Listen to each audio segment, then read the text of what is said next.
All right, another week of the Rocstedi podcast, episode 63 with MC Funk, Chuck the Fuck, good friend of mine, man, for a while now. I think at least we must be almost going on 2.5 years, I think. And Yeah, something we, like that. yeah, I think it was. Well, we didn't meet right at the start of when I was on stereo, but very close into it. I think the first quarter, so that would be very, very close to 2.5 years. And look, remain friends since, and even though we don't utilize that platform together, we still stay in touch, except for as much recently, which was the purpose of this show, because as much as I wanted to do a catch up call with you, a good month ago there, like I was having a bit of a downtime and wanted to turn to you. I thought we'll do this show and I'll really just save it for them because we had a bit of catch up to do. So here we are. Sure. Here we are.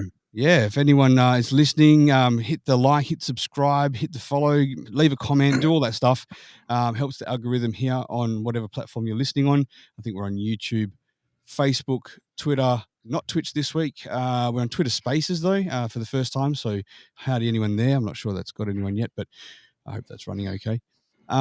Where else are we? A few other Kick. platforms. Kick. Oh, yeah, that's the one I want to do is Kick, man. We're on Kick. In fact, I'm going to go and find myself on Kick there so I can watch this. Bada bing. But Chuck, man, thanks for joining us, man.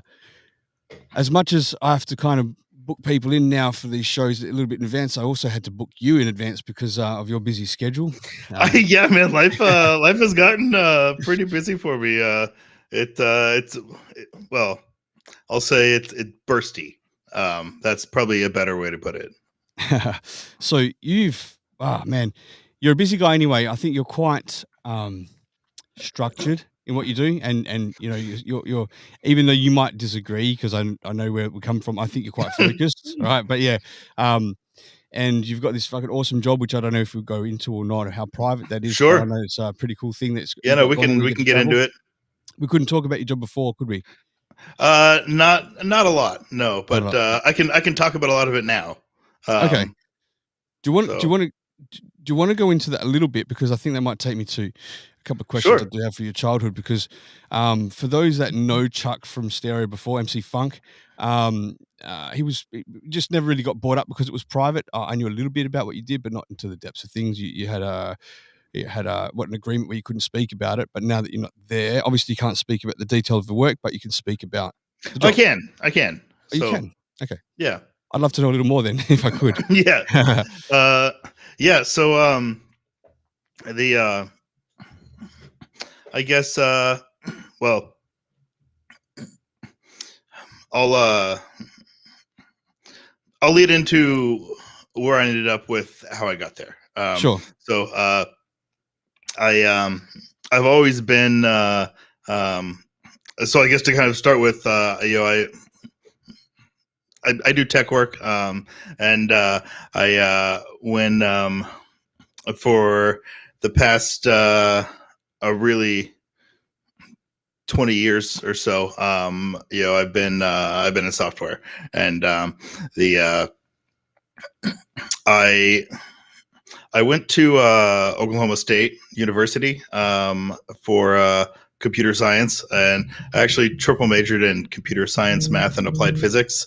And I basically just kept adding on additional majors because I had this fear of graduating with a computer science degree and like getting stuck in the basement of an insurance company, writing, just like doing something super boring with it. And because the reality is like a lot of software jobs, like that's what they are, it's just like miscellaneous stuff and a lot of that stuff, like it kind of pays the same as a lot of the interesting stuff, but it's super boring work, and so I just kept adding more like specialized technical stuff to it because I wanted to try and guide it to something more interesting. And when I graduated, I got a job with this manufacturing company out in the middle of nowhere in Minnesota, and it was this tiny little town out in the middle of nowhere, and there's this big factory, and they made this like very specialized part that like nobody's ever heard of, but like it's used everywhere in the world, that's the only thing they do, but they're really good at it and they make it for everybody, and it's in the middle of nowhere. And then I was on this team of like 4 other people that we basically wrote software that would use cameras to take pictures of different parts of their manufacturing line and analyze it and find defects in their manufacturing process. And I did that for like 2.5 years, and eventually it was a really cool job. Like the work was interesting, but God, it was just out in the middle of nowhere, Right. This is And before you had your son as well? yeah, long Oh, before cool. then. This Okay, was cool. 2006 to 2008. Right. And the so I eventually I started working for I left that job because I got tired of living out in the middle of nowhere. And I got a job with the company I was most recently at for 15 years, Yeah. up in upstate New York. And they're an open source software company. And This is they where they did all the cool shit, right? yeah, this is where they did the cool shit, man. This is what I wanna know. Yeah, and the I read some research paper that some people they worked with, that some people there and had had done some really interesting stuff about trying to get some particular kind of software to work on some really weird kind of specialized like big supercomputer platform. And I was like, wow, they do really cool stuff. I wonder if I can go to work for them, And so I at the time I didn't really have much they didn't have any job postings on their website or anything, but the I and I looked at their website, and like most of the people they listed that worked there, they were all like PhD researchers, and I was like, yeah, like that doesn't really seem like a place I can fit. But it's interesting stuff. Who knows? So I literally this kind of thing wouldn't work now, I'm sure. But so I literally just took my email, stuck it in an attachment, a blank email, and my resume attached, and sent it to like the jobs at the companies. Right. And like that's it. Like there was no application, no position posted. I just stuck my resume in a blank email as an attachment, and I just like fired it off into the darkness. For the And best. and about 3 months later, I got a phone call from their CEO, and because they were a small company, only at that time 30, 40 people. And I got a call from their CEO, and he's like, you still looking for a job? Because I basically need somebody that is exactly you. Right. And I was like, yeah. You're like, tall and good looking, that's me, yeah? Like, what does the job entail? Yeah. And they were starting up because I had, at the time I was working at this manufacturing company, but I was building software that was tying into camera systems, and it was like analyzing imagery and things like that. And correct me if I'm wrong, was this the shit was like with the facial recognition stuff? Are you one of the first teams to sort of come up with that back in the day? No. So I'll get a little more into what they do or what they do. So Well, just before you do, Chuck, I need to acknowledge a few people just firing some messages off yeah, before they get way behind, right? So, just hi to the folks listening here. We've got Muffin Man that's listening. Muffin Man, how you going? Miss Hotbox as well. How you going? Lisa, she hey says, good Lisa. evening, Rock. And she says, good morning, Chuck, with a love heart for you there. We've got Jenny G. How you going, Jenny? Thanks for dropping in there and kick most of them, except for Lisa. Jenny says, what's up, Rock? And we've got a message in the bank here from Lisa. We've got two from Lisa. One looks like probably a fuck up here. Let's try it and see. Do you want to go into that a little bit? Because I think that was the first one. That was a fuck up. And here's the other one. Sorry about that one. I'm watching on the iPad and leaving messages on my phone. So hello, good evening, Rock. Good evening, and Lisa. Good morning, Chuck. How are you, Chuck, and how have you been? Hope all is good. It sounds like it has been. Good to finally see you after a while. It's been a while, hasn't it? You've been absent, haven't you? I don't think you showed your face too much anyway to any of the old stereo crew, did you? No, not much. But yeah, so I was doing this specialized kind of visual kind of software, and and he told me that they were starting a new division of the company that did computer vision, which is all just kind of analyzing cameras and imagery and things like that. And he said, I've got a bunch of researchers, but I need somebody who like actually knows how to make real software and Right. who's actually done this as a job and not just research. And I was like, that's me, I do that. He was like, I know. So and so I went to go work for them, and turns out they're primarily a government contractor. And like 90% of what they do is government contracts, and it was all almost all of it was DARPA work, which I don't know if people are familiar with DARPA, but they're basically this kind of division within the government that funds advanced DoD research projects. They basically come out with they'll start with the premise of like, hey, this thing doesn't exist. Wouldn't it be cool if somebody made that thing? Something like that. And they'll go to some higher ups in the military, and they're like, yeah, that would be cool. They'd be like, all right, we'll see if we can take some money and get someone to make it. And that's what DARPA does. And a lot of stuff like, they fail. If you're going to be in that field, right, you want to be something that's just ahead of the curve. Yeah, you got creative side coming out and just building stuff that's just not around, A couple more people dropping in saying hi to you there, Chuck. We've got Juanito as well. He's watching on Facebook there from Stereo. And do you remember Pebble Steady? Did you ever I don't think so. No. So he's a friend of mine from Australia. Instead of the Rocstedi, he called himself Pebble Steady when he went on Stereo. But he's watching there, and he says hi. Shout out to you as well. So he said, hey, Chuck. Yeah. Anyone wants to leave any voice messages, do so by going to my Instagram, Rocstedi_live, and you can do so by leaving a message. I'll play it here for myself or Chuck on the show. But sorry, back to the DARPA stuff. Yeah. So this group of the company mostly did DARPA research. So it was government research programs where most of what they did was we developed kind of software that would analyze.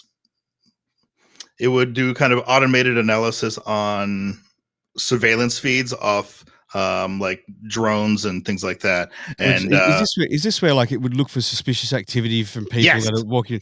Right. Yeah. So can you tell me a bit how that fucking works? Because I know it's complex and it'll be involved, but you often wonder how something can spot the patterns being out of the ordinary to pick up suspicion. Right, I just don't get that. Right, yeah. Mr. Bombastic, how you going? Hello to you both, Chuck, my man. Boom. So good to see you. Yeah. So basically, so they've got these live video feeds off drones, and like the first thing it has to do is, which each of these individual steps are harder than it seems. Sure. But kind of at a high level, the first thing they have to do is actually identify, like separate out what are all the individual things that are in it. Like what are the people, what are vehicles, and then track those as they move through the video. Each individual one kind of trace its path and movement through the video as it's moving around. That in and of itself is kind of fairly difficult in its own right. I mean, you see video like this, that's high resolution, it's nice, but when you're looking at video off of a drone feed at 10-20,000 feet or whatever they're at, a person is a 3 or 4 5 pixels tall, like it's fuzzy and blurry. Them, but further steps would be to recognize like any behaviors and stuff, as well as just to identify what a person is compared to a car, right? Yeah. And so you're tracing these individual things that are in there as they're moving through the video, and then taking the actual movements of them, and basically what they do is they build up these patterns of how they expect things to move. And there's various types of machine learning algorithms that they can use for that. So I was never really much on the algorithm side. Most of what I did was on the everything else part of the software, you know. So Right. you have all of these complex analysis that the software does, all these algorithms, but you know, if you think about what something like that, a system like that has to do, it still has to have, you know, a video stream coming in, pixels have to get decoded, you know, results have to be stored, things have to be transmitted to other places, and everything that a huge system like that has to do that isn't the kind of algorithm smarts, there's still like a lot of software that has to be in place to make all of that work. And that's what I did. Right, You know, right. like I did all the plumbing, all the infrastructure and everything so that other people could do the algorithm work. Is it like almost, I mean, it could be interesting for yourself individually, but a long, boring task to put together, and then like you get this fucking high moment where you get to put it in action, right? And put it through its works. So the I never thought any of it was boring. You know, like Yes, it's like, it would be yeah, fascinating for I mean, yourself yeah. to accomplish what you accomplished, To right? Yeah. other people, sure. You know, like Yeah, I from get that. the You outside know, looking in, you're like, "Oh, man, when's this gonna be ready? I just wanna fly this thing. I wanna cap someone from the sky." well, that's not really how it works, but yeah.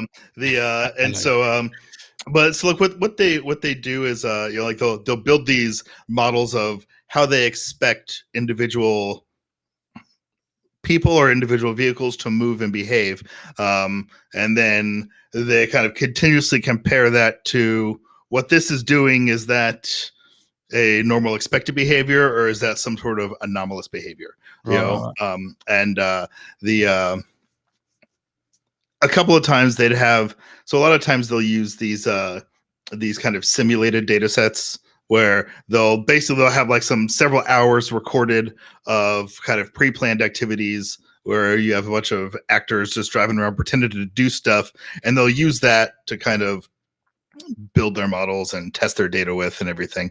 And sometimes they'll get data over, you know, like a real city, you know, and they'll get permission from, you know, the local government or whatever to do that. And there's all this process to do that, right?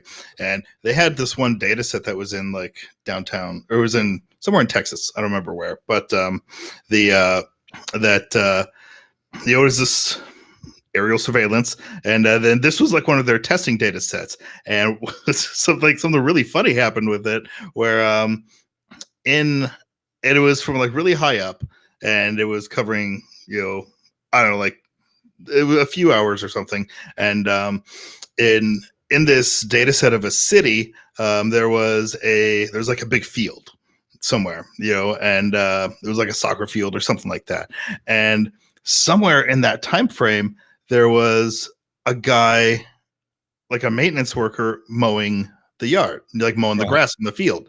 And you've got this guy in a riding lawnmower that is just kind of going up and down, up and down, up and down, you know, making patterns. And the algorithm, like, you know, tracked that vehicle in this like weird pattern, and it was like explicitly flagged as like, this is anomalous behavior. You know?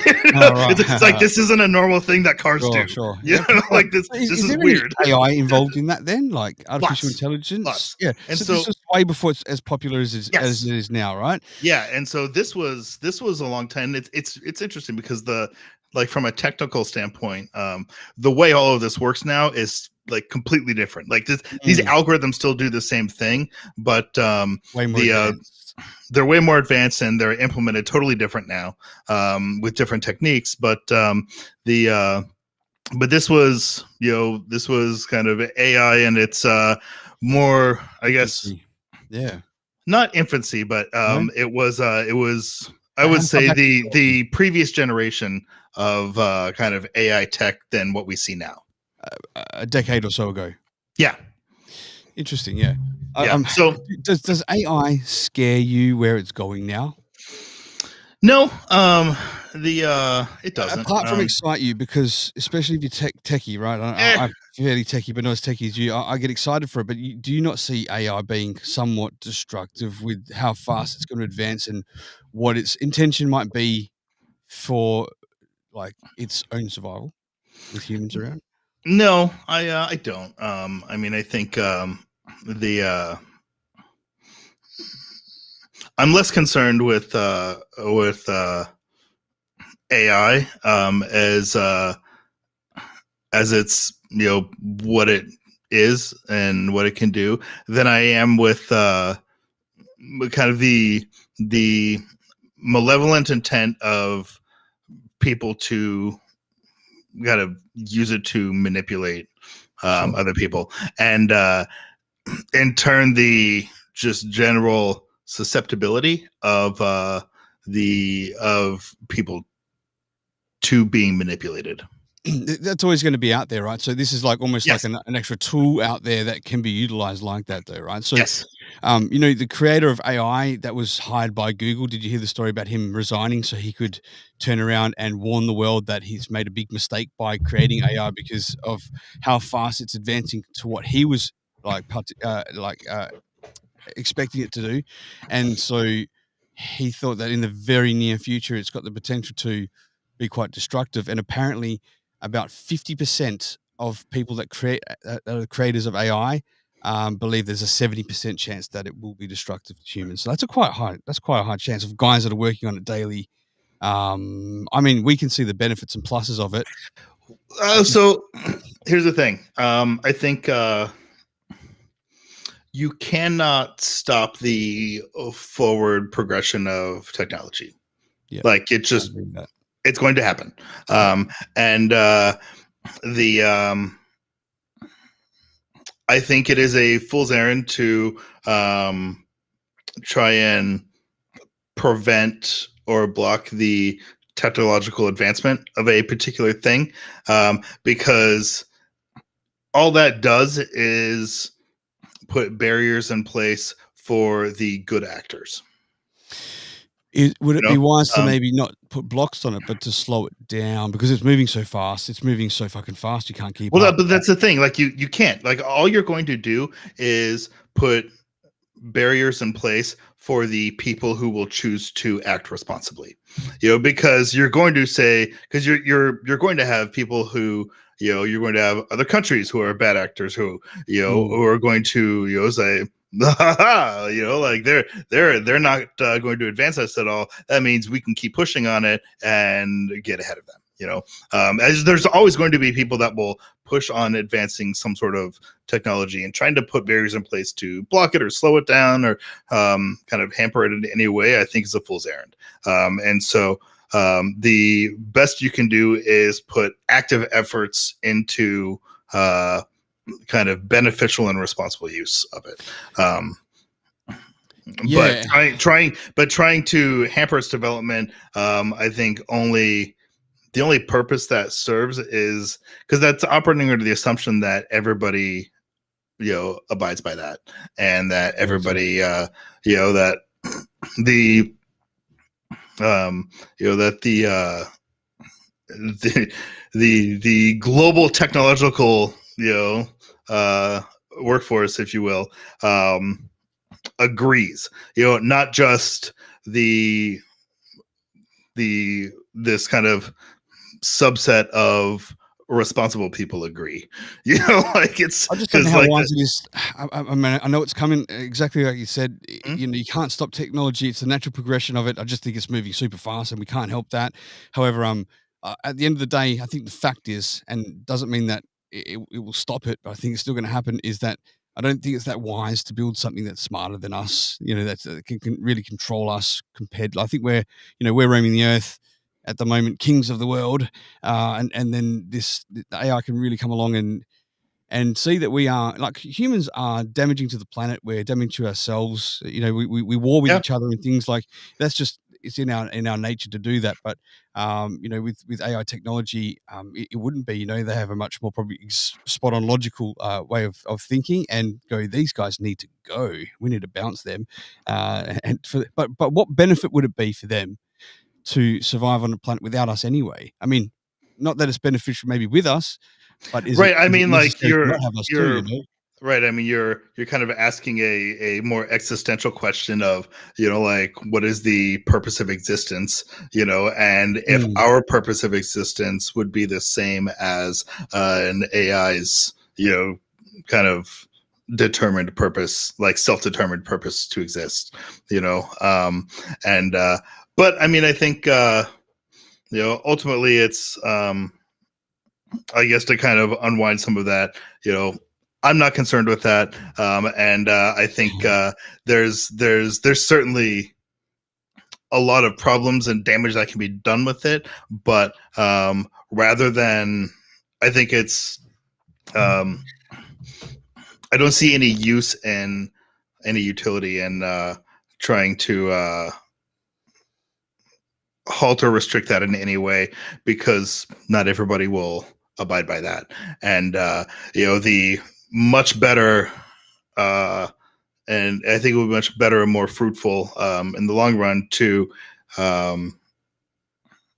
actually kind of, I guess, Utilize it. And kind of create a social and societal ethic around it, as far as kind of, as a people, as a, society, we kind of bake in more of a like kind of morality around using it.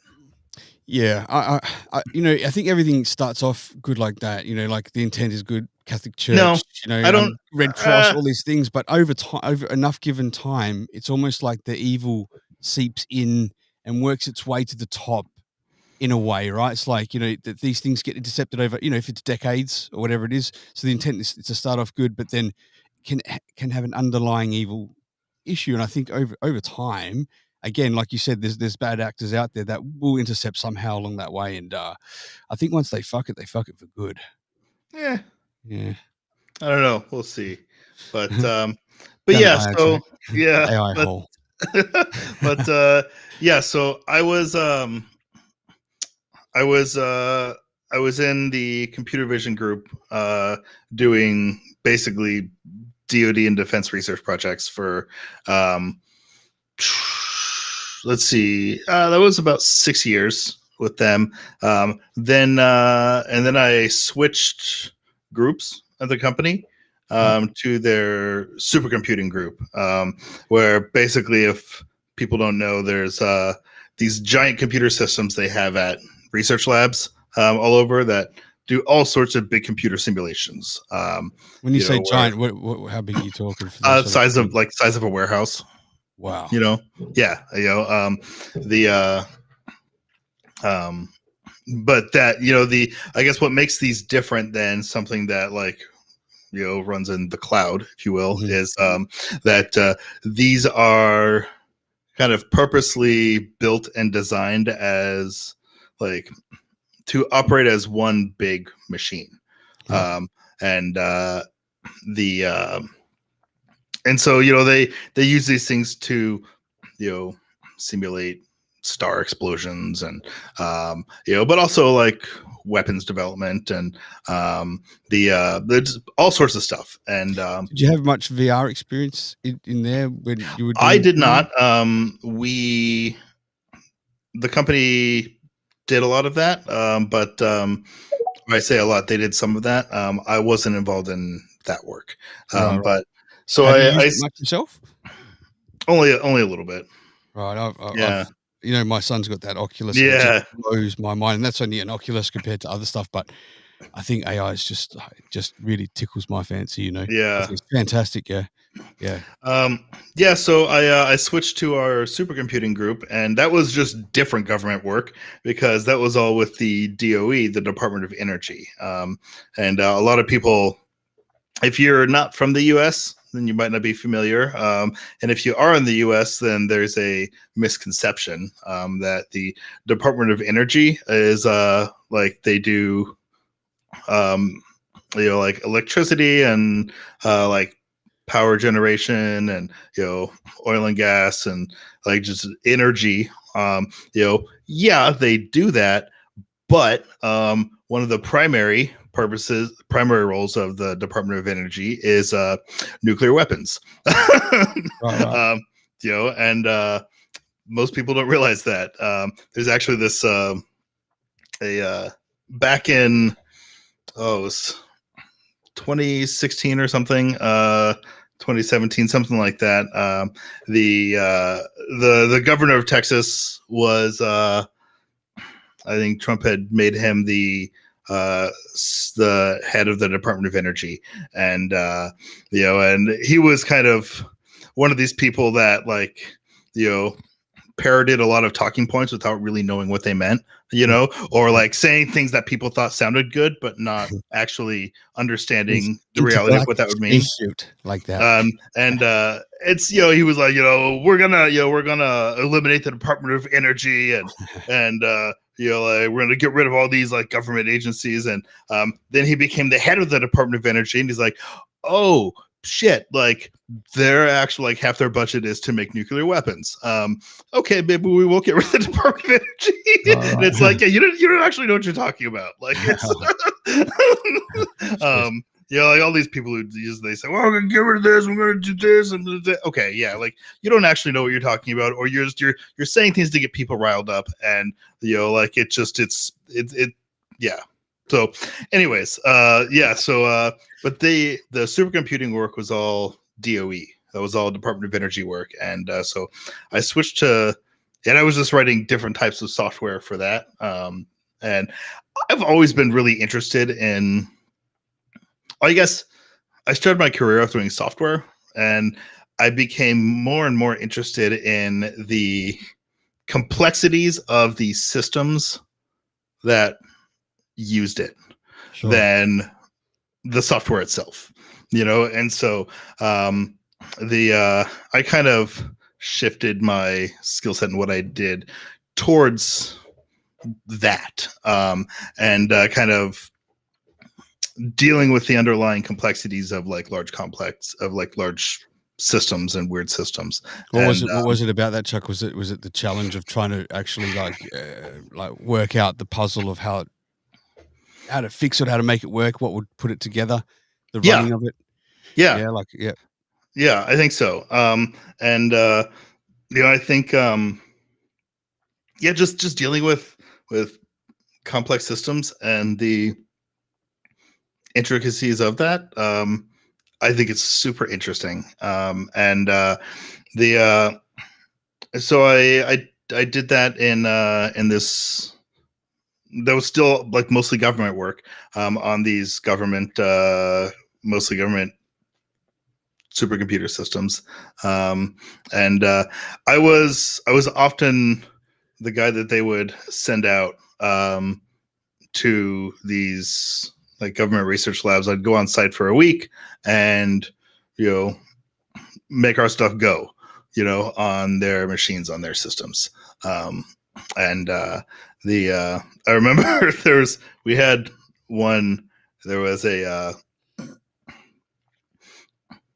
I'll just say there was one of these large 3-letter agencies that they had a bunch of equipment left over from some research program, and they didn't really know anything about what they had, but they knew that they had it left over, and they're like, well, we want to use it though for something. So let's blow some shit up. Well, no, so they were like, well, we want to use like all these leftover computer systems, and you guys have this cool kind of tracking software and analysis software. So can we set up your cool stuff on our cool stuff? and so my boss came to me and was like, yeah, can you do this? And I was like, do you know anything about their system, what it is, like what they have, what it is, how it works? No. Do they know anything about it? No. I was like, all right, give me a week. And then that's what I did. I made our thing go. I made our cool thing go on their cool thing, and like made it all work together. And that was kind of one of my areas of expertise, is just like figuring out how to make complicated things work together. So you were there like 13 years in total, yeah? 14, almost 15 years. Yep. Yeah. Almost 15 years. So I eventually kind of got to a place where I wasn't really happy there anymore. Like the work was really interesting, but I think I really wanted to just stay technical, doing technical work, but I'd been there long enough to where they're like, yeah, you should be like running projects and managing other people. And I was like, I don't want to do that shit. Like I hate that stuff. I don't want to do that. Yeah, man. I don't want to like try and write proposals to get more funding. I hate all of that. Like I want to do technical work, and so I wasn't happy there for a while. And the work was still like what the projects were interesting, but my role there was kind of being pushed in a direction that I didn't want to do. So I ended up landing a great job that I have now. Which I basically build and how to maintain the infrastructure, kind of the computing systems for a financial firm, a high frequency trading financial firm down in Manhattan. So you get to travel now. You get to travel to New York. Yeah. Often. So I live about it's about a 2.5 hour train ride from Manhattan and north of there, and so I work remote work from my home, where you see me now, Right. and for a week, right? And then you get to no. So I work from home for right. three, for most of the month, and then but I'll take the train down and spend a week every month down in the city. Right. So I 5 days a month is kind of what I spend down there. What's that like for you, man? Like you didn't really spend too much time in the city there before, so now you're getting it's like a bit of a I wouldn't say vacation, but no. I mean, yeah, I would maybe once a year. I'd find myself down there for something, right. but I certainly didn't spend much time down there. But yeah, now I spend a week every month. I spend down in Manhattan, down in New York City, and it's cool because like there's that city is unique. I'm not going to say it's great. It's a very interesting place. And there is certainly very few places in the world like it. And there are a lot of very, very cool things about the city. There's some other bad things about the city, but it is a very, very interesting place, and very few other places like it. And it is it's a dirty city. Like it's filthy. Right. But there's something weird and it's gonna sound weird, but there's something delightfully grimy about that city. Like it's. I mean, also from Australia, it's like the Big Apple. It's like the place to go, and like it's something I really want to see one day. Like just to wrap my head around it. Yeah, it's a cool place. It's got its shit for sure. But it's a very, very cool place. But yeah. So I want to say, like, because I don't think you guys from America realize, like, to come from a place like Australia. I went to go to LA one time many years ago, I think 2006 or 7, and when I got out of LAX, to walk out and you see the stands that have the newspapers in them, and you see like yellow cabs and yellow buses, like really, and people driving with the steering wheel on the opposite, like that is just like the movie stars. It's mind blowing, right? That's the first thing that fucking hit me. I was like, wow, this shit's real, man. Look at the yellow school bus. It fucking exists. It's crazy. And like the newspapers, and you know those stands, you got the newspapers and you put a quarter in or whatever, and you can pick it up and you take a newspaper. Yeah. And I'm just going around going, how come no one steals the whole lot? And people are going, why would you want to take the whole lot? I'm like, that's true, but it's kind of exposed. So that's just real, and that's just those small things that you guys have just grown up not like looking twice at. For us, it's pretty cool. But yeah, so I imagine you have those sort of things in New York or whatever too. That big place that you've probably seen on TV a lot or whatever growing up. Yeah. But it's like it's cool because I get to I get to go down to the city on the regular, and hang out there on the regular, but I don't have to deal with living there. Yeah, that's right. And I do not think I would want to live there. One, like it is crazy expensive to live there. Like just rent is for an apartment is insane. The Is this like sort of Seinfeld looking block, like that sort of stuff? If you had to give me a comparison, I can wrap my head around that. Maybe something off of movies. Is it that sort of stuff where everyone just walks their few blocks, they got their coffee shops and they got their apartments and traffic's going crazy beeping, and that's what I imagine for the, sort of in New York, you know? yeah, except it's except I guess the difference is you have that density for miles and miles in all Mm, directions. yeah. It's not like, the downtown area of a city where you have that and then that kind of levels out to, it spreads out Mhm. into more suburbs that are and then eventually more rural areas. It's like in the New York City area, you have that density everywhere for a very, very long ways. Oh, man, I don't know if I could handle that, right? Like, there's something about people living on top of each other that close for prolonged periods of time. I think it makes them crazy, man. I mean, I don't know. You certainly adapt to it, I'm sure, but the but it's there's a couple of things that are I think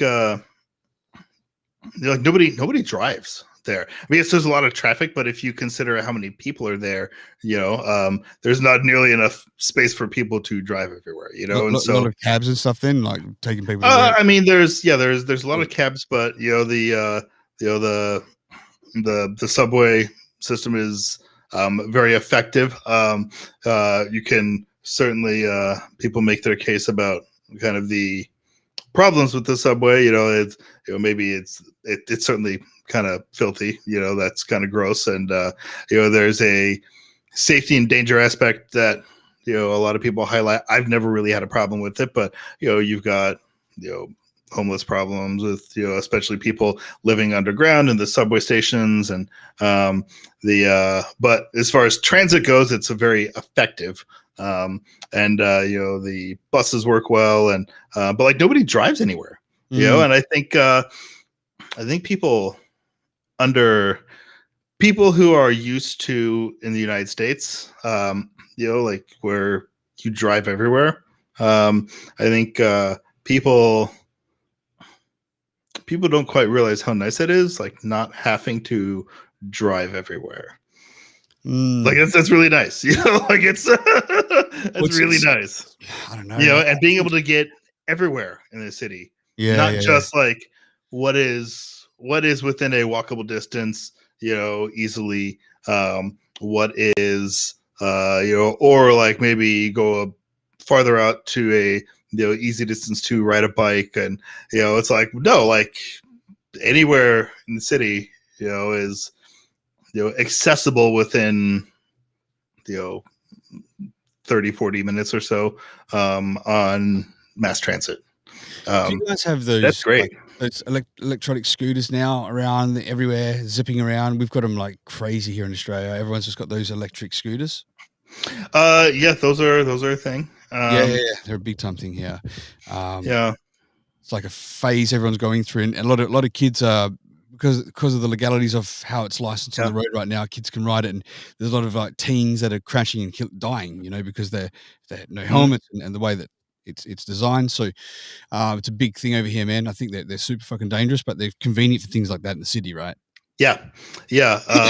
The um, but yeah, so it's nice, I go down there on the regular, get to hang out on the regular, and the but I don't have to deal with living there, Right. and so I spend a week every month down there. Usually, I pick a week that works, and I'll go down on a Sunday night, stay the week, and then come back Saturday morning, and then spend the rest of the month, you know, home up here. It's a 2.5 hour train ride each way, so it's not bad. Right, right. Um, how's your boy going, Chuck? He's great. Yeah, so my son's 8.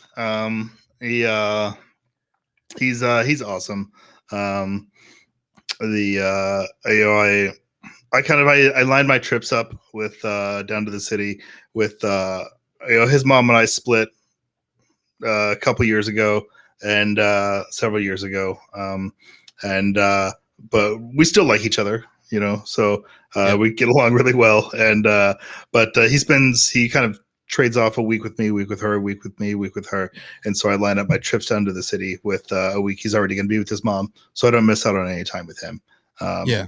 But he's doing awesome, and I've taken him down there a couple times since and it's blew his freaking mind. Oh, yeah, sure, for sure. Yeah. I actually just took him down earlier this week. My company had their like annual summer party, and it was like a big family friendly kind of event. And I actually got to show him my office, which was pretty cool because we have this like we have almost this entire building, and the top floor, the 23rd floor, has this patio and balcony that you can like overlook Lower Manhattan from the 23rd floor, and it's pretty cool. And so I took him to my office. We went up there and had lunch out on the balcony. That was neat. And Nice, man. It blew the city blows his mind. Sure. Because you're not quite rural, but you've got land around where you're living, right? Where I would run around. Yeah. I would say we are proper suburban. Like it's not. Yeah, right. So the area we're in, it's in the Albany, New York metroplex, and it's definitely, I would say, hits that medium-sized city. Right. Where there's density, but you still have to drive everywhere. But you've got a lot of options for most things you want to do. Doesn't really take you longer than 20 minutes to get anywhere, though. Yeah. And but within a relatively short drive, you can be out in the woods. Right. It doesn't take far, to get out in the woods where we're at. But for the most part, we're in city. It's not like dense urban with people on top of each other. It's still fairly spread out. So like I said, it's suburban. Yeah. I was asking about your son as well because of just we've both got boys the same age and they're both ADHD and they're both taking meds and stuff. So we sort of from father to father we've got to talk and sort of go through that. And I know my boy's struggling quite a bit, with his process right now. But as for your little fella, he's doing okay. Yeah. He is.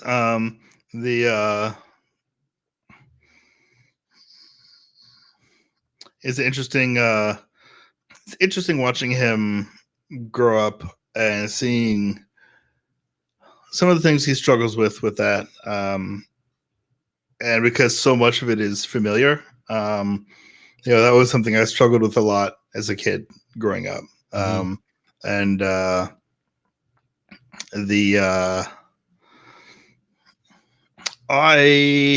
me growing up with that, I learned, and it took me a long time, but I learned ways to harness some of that, rather than always see it as a struggle. It doesn't make it easy, but you learn ways to tap into maybe some of the hyper focus that you get with, on interesting tasks with, ADD and ADHD, and I learned how to kind of identify when I was kind of in those modes and really tap into it and embrace it, and kind of turned that into a somewhat of a superpower in my tech career.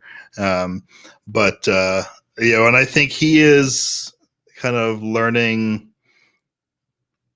He's learning his own ways to cope and deal with some of this stuff. Started with trying some different meds to help with some of that. And man, it is a different world than it was 20, 30 years ago, 40 years ago. in that space. And I think the way people understand it is very different now. The way the medical world understands it is very different. Back then it was very much about, especially with medication, it was very much about, how can we try to make this kid kind of more compliant, Mhm. and the sense of like, fit more into this kind of baked in societal structure that we have. And the often that kind of resulted in, kids being over medicated, and you kind of end up in this just neutral zombie state. Zombie type of, yeah, I Yeah. get you. And like really losing your own personality, as a kid, Yeah. and the way we understand it is very different now. And now I think it is much more, the way the approach is much more, Understanding. yeah, Yep. that using the meds more as a tool to try to rein in some of the more destructive aspects of that, of kind of just being like completely incapable of maintaining focus on anything, Yeah, and yeah. try to rein some of that in. Well, But how bad were you like that as a kid? Like, you're diagnosed with ADHD, right? So yeah, if you weren't medicated, were you completely like, just there was no chance of focusing? Was it that to that level, or was it pretty hard? so it was.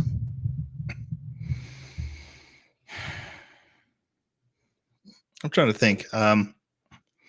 No, if it so even without any kind of meds, the your focus tends to be much more cyclical, and the if it was a task I found particularly, if it was something that I found interesting in any way, shape, or form, um, I could, uh, Give your you know, attention wholeheartedly to it. I could like pour my entire self into it. And but if it was not, then I know this, like, it sounds like it sounds obvious and almost sounds trite. It's like, well, if it's not interesting, then I don't want to do it. It's like, it's more than that. It's like, Yeah, you're almost incapable of yeah. actually putting your attention to it. Not just I don't want to. It's like, no, it's like it It turns my doesn't matter soul to how much you try. want to do it. Yeah. It's just like you can't. And Yeah. the I even I think a good example is, I think, obviously I'm a fairly tactical minded person, and I've always had a particularly strong interest in math and science and tech things. And I could sit there and just do math work for days, Mm. like days. But and but to it would take me hours to write a paragraph. Yep. I hear you on that. I hear you on that. Like to write a freaking paragraph. Yep. And it's like It's almost, hours, hours. there's a block. It just won't come out. There's nothing to get started with. There's nothing. There's no flesh to hold on to. I get where you're coming from, because going through this diagnosis process with my kids, I've come to realize that I'm undiagnosed ADHD as well Mhm. myself. I'm like, hey, that makes sense now. That makes total sense. And I get exactly those things. And I thought it was just normal to be hyper focused on something you love, and and then struggle on the things you didn't and stuff. It's not the case, for a lot of people. So here Yeah, I am it's having these talks with you as an adult going through it, and not really realizing I was needing it myself, or I'm also yeah, going through similar things. Yeah. yeah, and I think I, I heard a kind of a hilarious uh explanation for this the other day. Is this guy like made the analogy to to sex. Where as if you think of having ADHD, compare that to a guy having sex, where if it's somebody you're attracted to, then like, yeah, you're into up, it. you're ready to go, and like if it's somebody you're not attracted to or have no attraction to, it doesn't matter how much you want to perform, like it's not gonna happen. There's no twinge, yeah. Right, like it's just it doesn't matter how bad I want to do this. Like it was like I have to do this. Like it's not gonna happen. You're not gonna get it. It's not gonna work. Like it's doesn't matter how much you want it to work. It's not gonna work. Like it's. Speaking of a moment just like that, Lisa's left a message, so we're gonna play that message right now. So she's got to say, I think she's like, oh yeah, just one message. Here we go. Hey, excuse me. I'm sorry. I'm eating and snacking. Definitely a soft on. I have a question, Chuck. Is there a lot of rats? I heard New York, and I have heard that it is filthy and not very clean, and that there is lots and lots and lots, like thousands and thousands or millions of people there. But have you got a lot of rats there? I'm sure we have our problem of rats, but I think we have nearly as enough as what you do. And like Rox said, I would hate to live on top of people. I hate it. I hate living on top of people. I like space. Space is good. Yeah, that was all. I'm not sure that's so true. She's got 5 children to 4 different fathers, so I don't think she doesn't like living on top of people at all.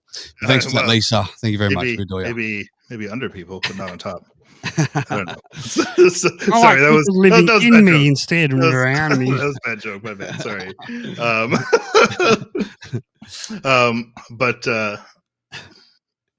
But yeah, there's a lot of rats. It's a dirty city. So I want to clarify there's I live in New York. I live in New York State, and people outside of the U.S. especially, but also a lot of people in the United States, like they think New York and they think New York City. New York's a big state. It's probably bigger than a lot of European countries. Like it's north to south is probably a 6.5, 7 hour drive across the state. And it's a big state, and where I live is not New York City. I am, far enough away from that it is a entirely different part of the state. So, it's like thinking, like everybody in Australia lives in Sydney. And I mean, in fairness, probably like what 80% of Australia does. But so many people think the capital of Australia is Sydney. It's not. Everyone who's listening and they go, no, I'm sure it always was. I'm like, it's fucking not. Okay. Just for those. Yeah. It's Melbourne. No, I'm joking. It's not. Yeah. New York City has a lot of rats. Haven't you heard, Lisa, that you dirty rat, you killed my brother, now I'm gonna kill you? That came from New York. Yeah. But yeah, so I certainly watching Charlie struggle with a lot of this has been in his own way as a kid, has been in a lot of ways. Like I know exactly what he's dealing with. It's very familiar to me, and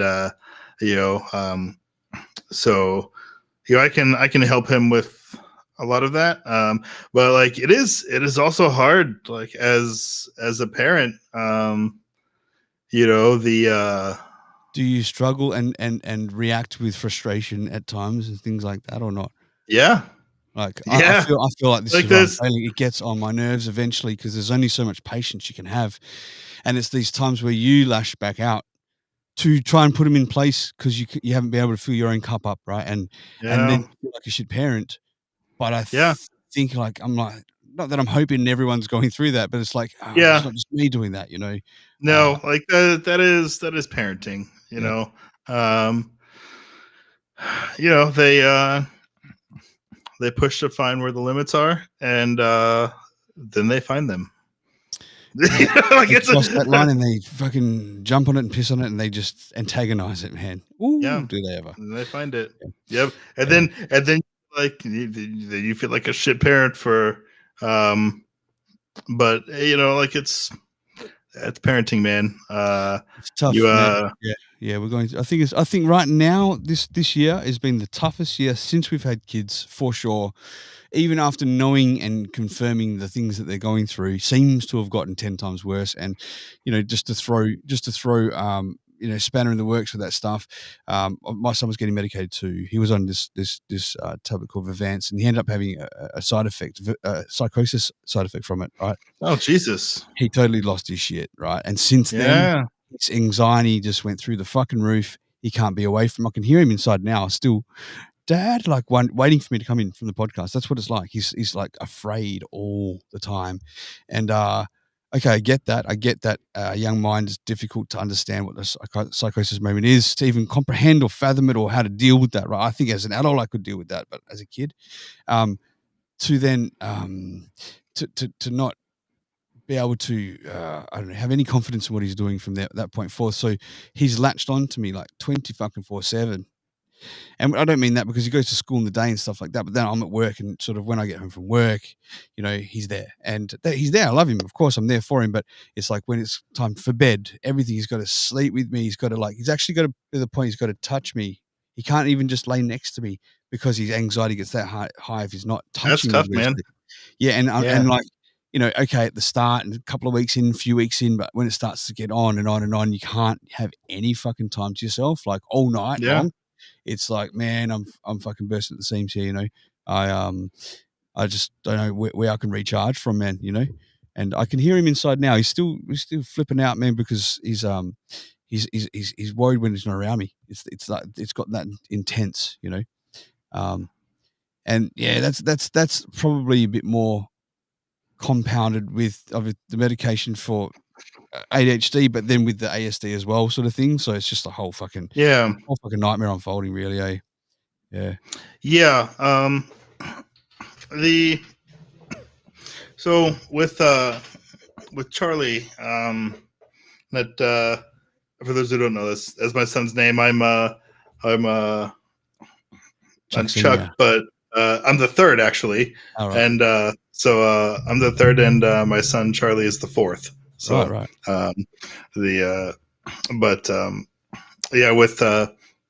With Charlie,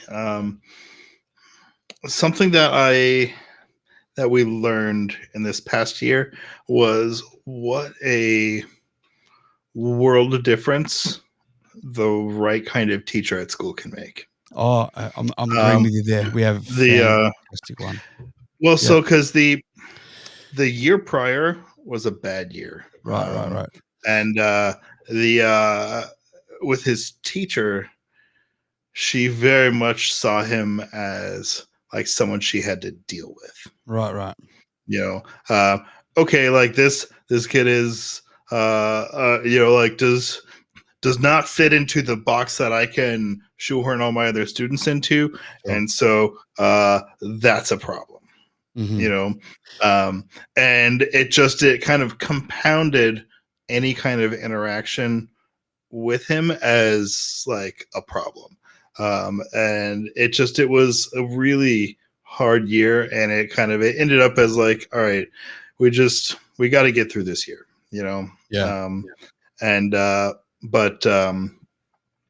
that was in first grade. And second grade, which was this past year, night and day difference. And that's this current year, you mean? Well, so I say for us, right. He just finished back in June. Oh, that's right, because your year's like in the middle, right? Yeah, of course. Yeah, because this is our summertime right now. Yeah, sure. Yep. So, for us, he, we go, our school year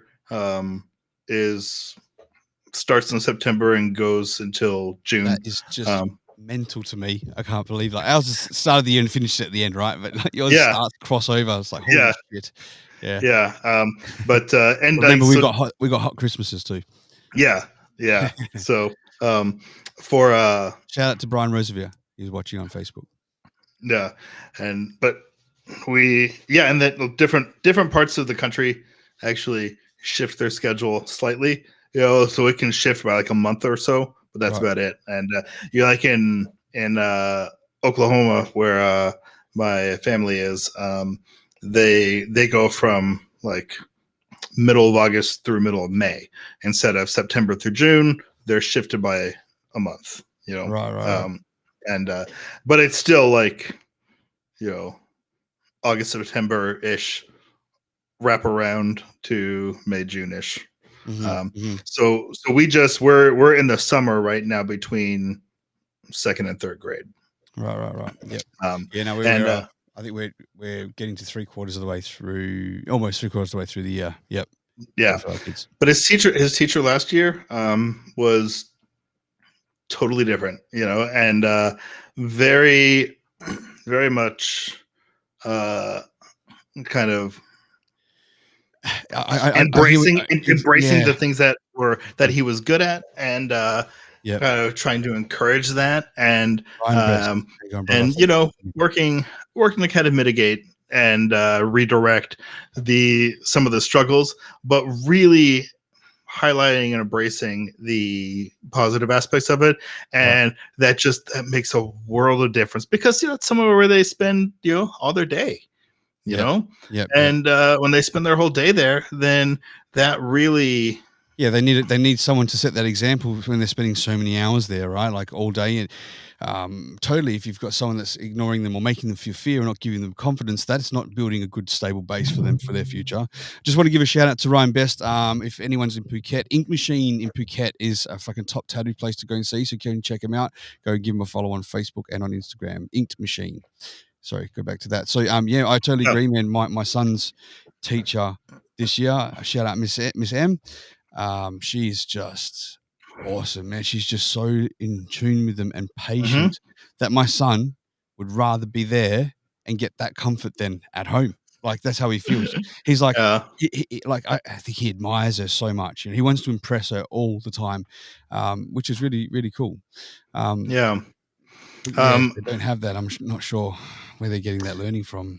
Yeah, it's hard. Because if you don't have that positive, because if you don't have that positive reinforcement, especially if you get stuck in that kind of negative cycle, then it's like everything I do is bad. Like I always fuck up, and I'm not capable of actually succeeding, because everything I do is seen as a mistake or a problem. And and that really puts you into this like negative self kind of cycle. And and that was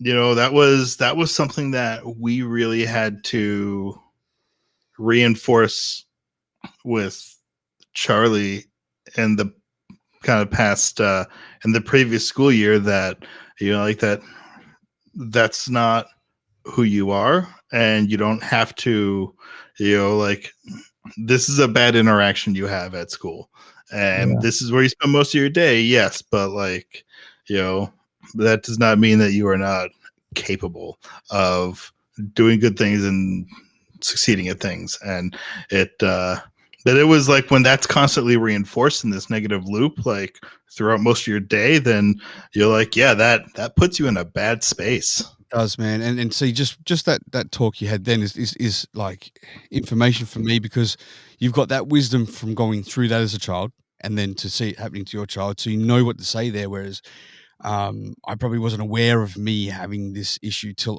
now, just recently, like a couple of months, right? And to not even go back and reflect about my childhood, although it's almost like I was afraid to move out of place back then. We had a really strict nun as a teacher when I was younger. My dad was super strict too, so it's like I was bursting on the inside, like with ADHD, but I learned to control that, right?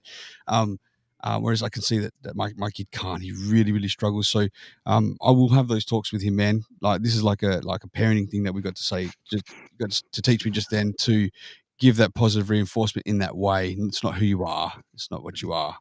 It's just Yeah. something you're doing. Yeah. Yeah. And thanks, Jenny. Yes, encouragement does go a long way, Jenny G. Yeah. Yeah, I think it's particularly important if they're not getting that positive reinforcement during the day, which sometimes that can happen in a school environment if you get in that kind of negative loop. And so he got into a bad spot with the teacher where I think early on there were kind of a particular set of interactions, and she kind of branded him as a bad kid, and like early on in the year, and that in turn meant that she kind of targeted all her attention on him. Yeah. And then that sounds like an old school strict way, doesn't it? Like yeah, old sort of yeah. And so then you've got these other and then what happens is that you get kind of flagged for everything. You're on the radar then. Right. And like all of the other normal shit that other kids just get away with, you get hit for now, because you're always being watched. Sure. And that kind of then becomes this like really self-feeding problem. And he's like, God, I'm just like, I'm always in trouble and I can never not be in trouble. Every day is just like a nonstop stream of like, you fucked up, you fucked up, you fucked up, you fucked up. Never a like, this is awesome, you did great. You're like, that never happens. It's always you fucked up, you fucked up, you fucked up. And when that's all you ever hear, then like, Jesus, that's like, how could you possibly even imagine that you would not fuck up? You then begin to believe that all you can do is fuck up.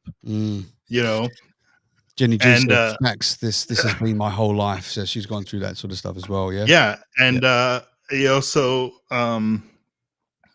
we had to work really hard on kind of providing that positive reinforcement at home, because he was getting the opposite of that during the day. Right. And and there's not a whole lot you can do about that in that particular setting. And especially when like it's not a sustained it's somebody that they change through every year, and so like now if that was something that became a pattern after a couple of years of teaching, then it's like, okay, we need to like fundamentally change something about this. But thankfully the next year, and what I learned was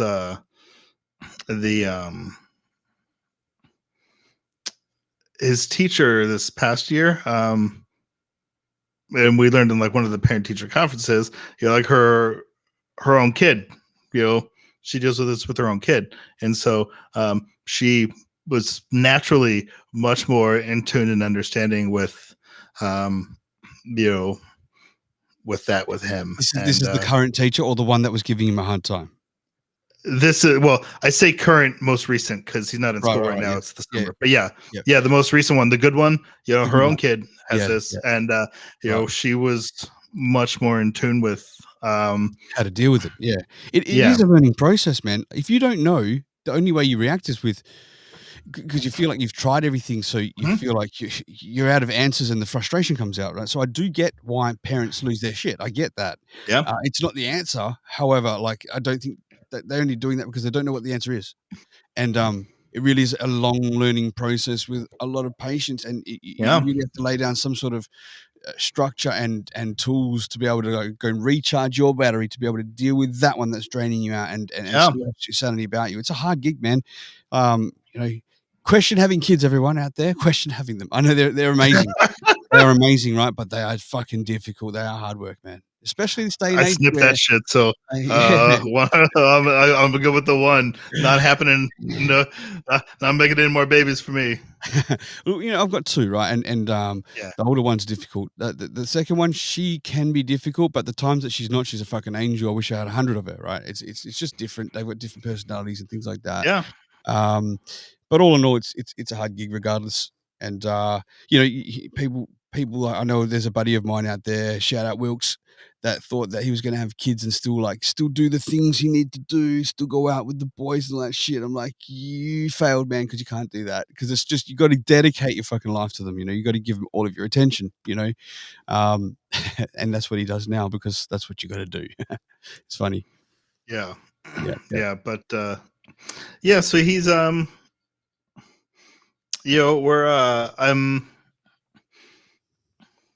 we're kind of going through trying to, I'm trying to expose him to a lot of things, and the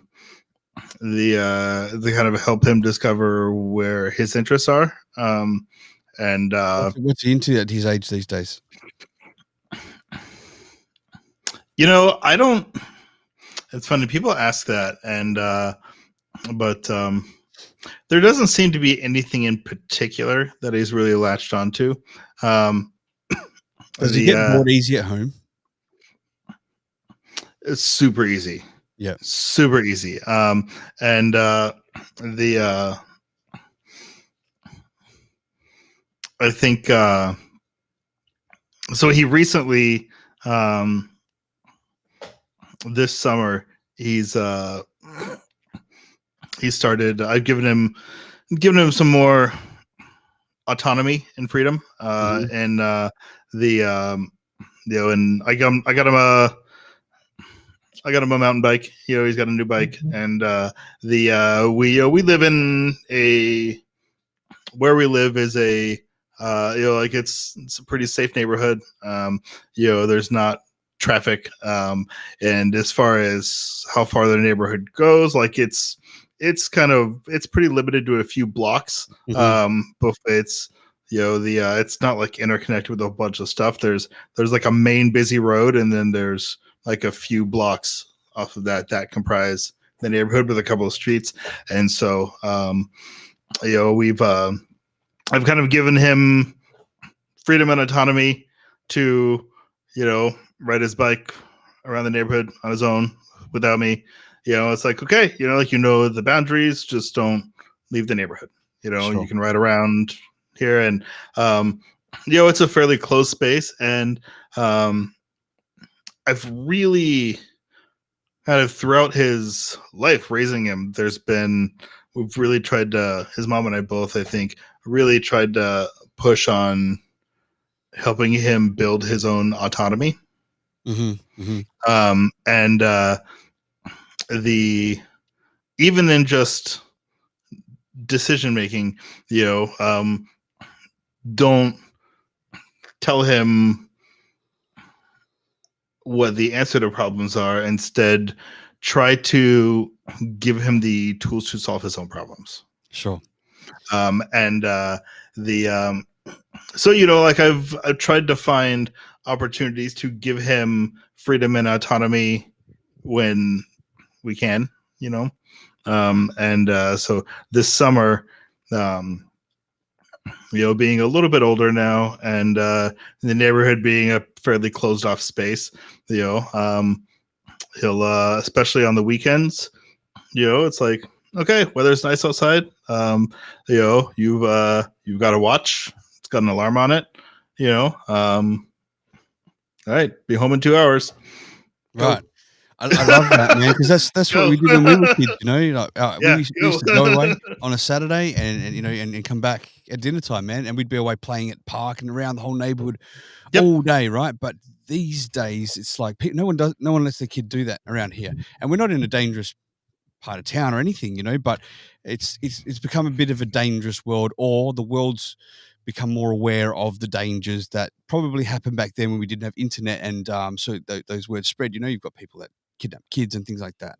So I am at this point, I could never feel comfortable right now to allow my kid to do that even around the block, because it was, I think towards the start of the year, there was a kid a couple of years older than my son walking through the park, and someone tried to snatch the kid.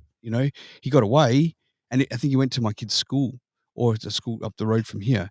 But I was blown away, going, man, that easy, and that's a huge fear of mine, and I would love to be able to give our children that freedom, but I don't think for me in this part of town is without triggering my own fears for them, that I could allow it to happen. If we're in the country, a different story. Go out all day, go for it, go break a leg. I mean, that's the thing. Like I think there's a perception of safety out there, but like that's not any. I don't think that's a safer environment either. The kind of in a more rural area, like I don't think that's much safer.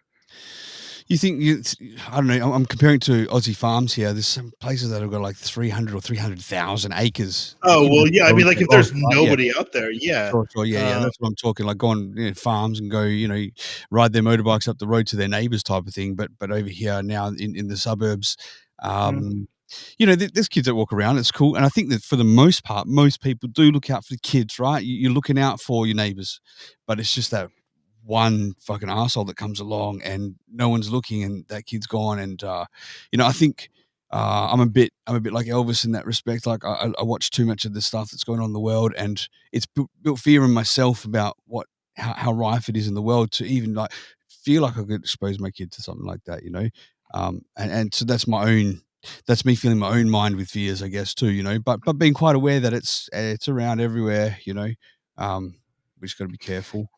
Yeah, there's been a couple of kind of proud moments where it's like, yeah, okay, I know I did the right thing with him, there was one of our neighbors that just recently moved in, like a few blocks away. They I think where they work, they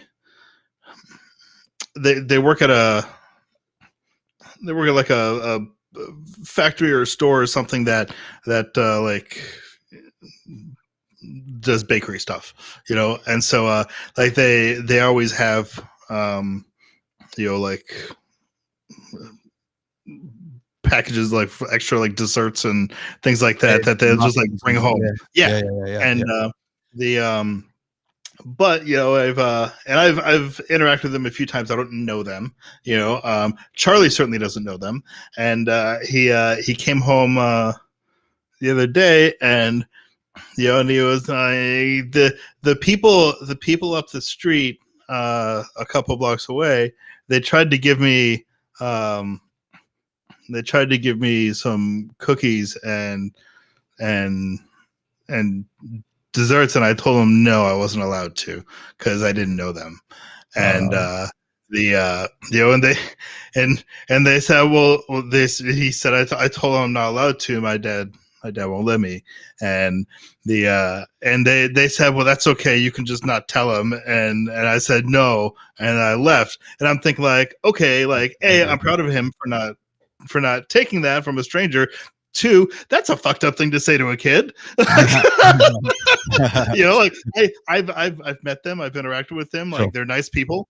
And like I know where that was coming from. It was more of like a innocent grandparent vibe of like yeah, you can have it, like your parents won't be mad, it's fine. But like but I know that's where it was coming from, but the reality of the situation is like this is a stranger saying, don't tell your parents about this interaction I'm having with you. It's like that's a fucked up thing to say to a kid. like it's like, and if you look at that from the outside, it's like that's fucked up. It's like now that I know with more context, it's like, okay, I know where that's coming from. That's not what that was, but but you could certainly see that the wrong way. And I'm like, but knowing all that, I'm very proud of how he handled that interaction, and that's excellent. And I was like, yeah, that's good job, bud. Like, you did good. I'm proud of you, man. That's good because how hard it is to have to stand up and say that too, right? Oh, and especially when it's like, Accept, it's not because you cookies. want it, but because you don't want to. Yeah. Yeah, you want to feel Yeah. like that guy, but to stand up and do it, that shows he's got balls, man. Like that's a kid that's going to stand up for what he believes in, man. I think it's fantastic. Good sign. Yeah, so I was very proud of that, and it's things like that kind of help reassure me that, like, okay, we're baking in the right kinds of decision making, that like, because I'm at some point they have to be autonomous. They Yeah, have to be outside of your protection. They have to be exposed to the dangers of the world, and they can't always be under your umbrella.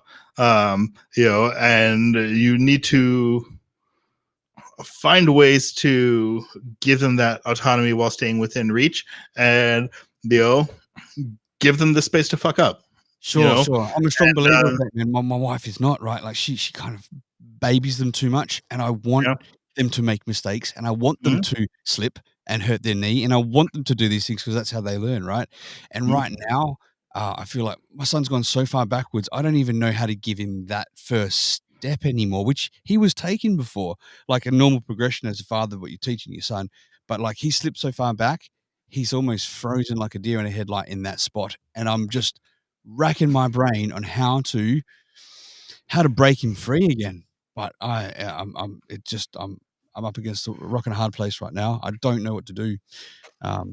He's just so caught, Yeah. Yeah.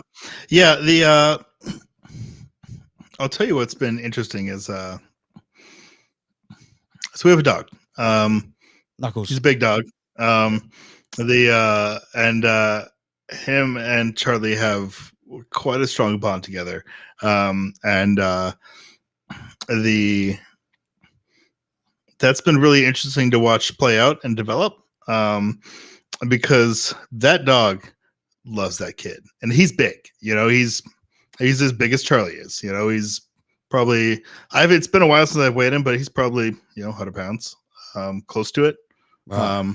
The last time I weighed him was like almost maybe 6 months ago, and he was like 80 pounds then. So he's like a year and a half old. So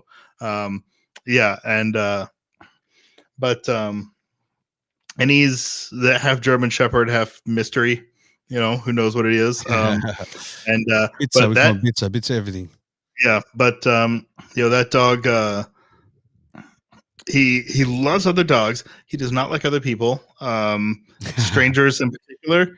He like, if you are not somebody that he knows well, then it's like, who the fuck are you, and why are you around my people in my space? There's another dog. He's like, oh, like, you're awesome, you're interesting. Like, hey, what's up? If it's another person and it's a person he doesn't know, it's like, sit back the fuck up. Shit. Yeah, and so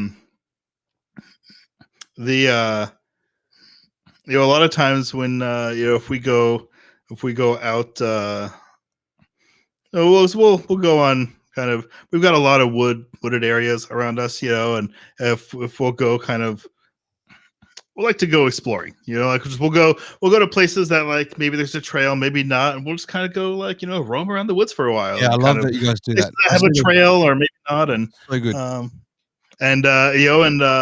But we'll take the dog with us, and just take the dog off the leash, and like, the dog will stay within 10 feet of me or Charlie at all times. Right. He's not trained.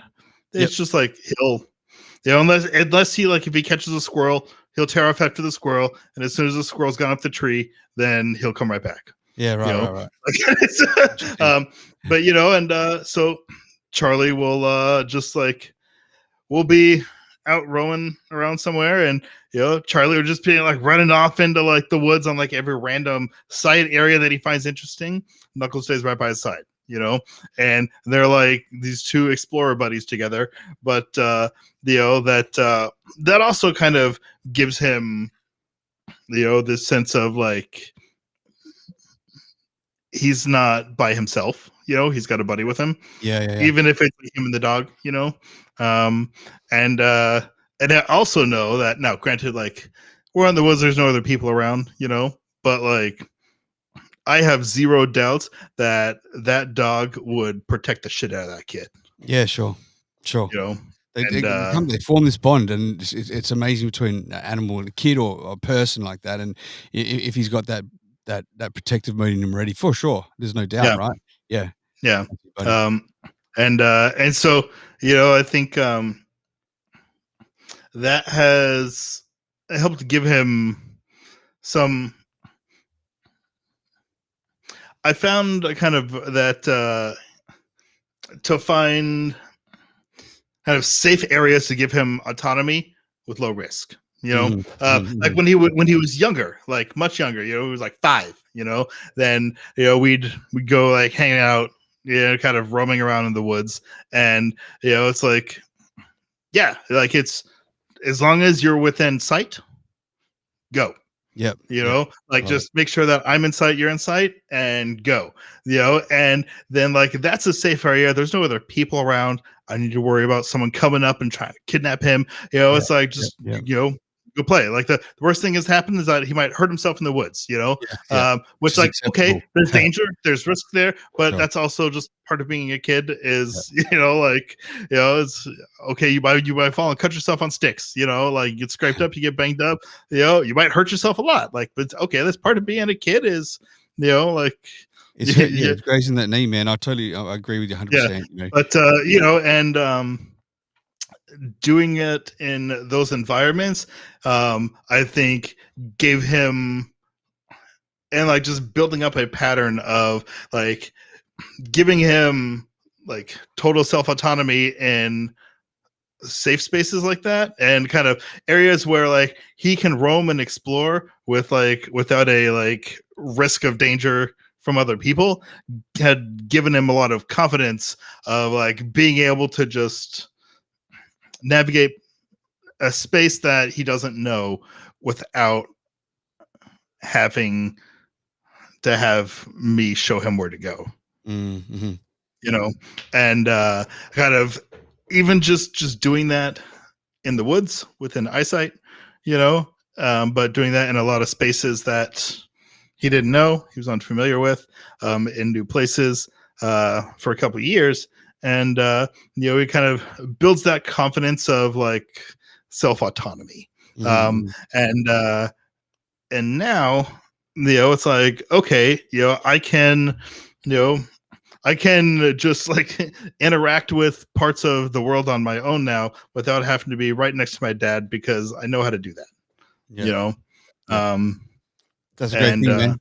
Yeah, Chuck, I'm sorry. I'm going to have to end the show. I can hear my son having a meltdown right now, and my wife just messaged me to ask how long, because he's not going to sleep without us. It's exactly what I'm talking about. Unfortunately. Hey, no worries. Yeah, dude. Look, it's been great to catch up. Thanks for the chat. I'd love to do it again, man. I'm going to sort him out right now and then send you a quick voice message. You actually hear the tears coming. I can hear him from here in my studio. Man. Yeah, man. Great talking to you. Great. I like the father thing, man. It's a good couple of bits of advice I got out of that, so I really appreciate it. Thanks to the listeners that are listening in. Thanks for the messages that have come through. Appreciate you guys listening as you do every week or when we're on. I think I might be having a break for a couple of weeks. Got a couple of things going on with the kids coming up. Got to focus on these appointments that I've got coming up with the kids for their doctors. After I get through this, I'll be back again. But I'm not going to be too far away. Yeah, so just bear with us for those that wonder why I'm not around for a couple of weeks. Chuck, man, again, thank you. Any last words before we end the show? I'm it's a bummer we got to cut it short, but I know, man. I get it. You gotta handle life stuff. It comes in sometimes. So I certainly would look forward to a round 2 where we can kind of dive into other things. 100%, man. I want to go for a while tonight, but this damn will cut short. But not a problem. We'll do it again for sure. Thank you very much. All right, guys, all the best. Thank you for another week. We're gonna end the show by doing this. Adios.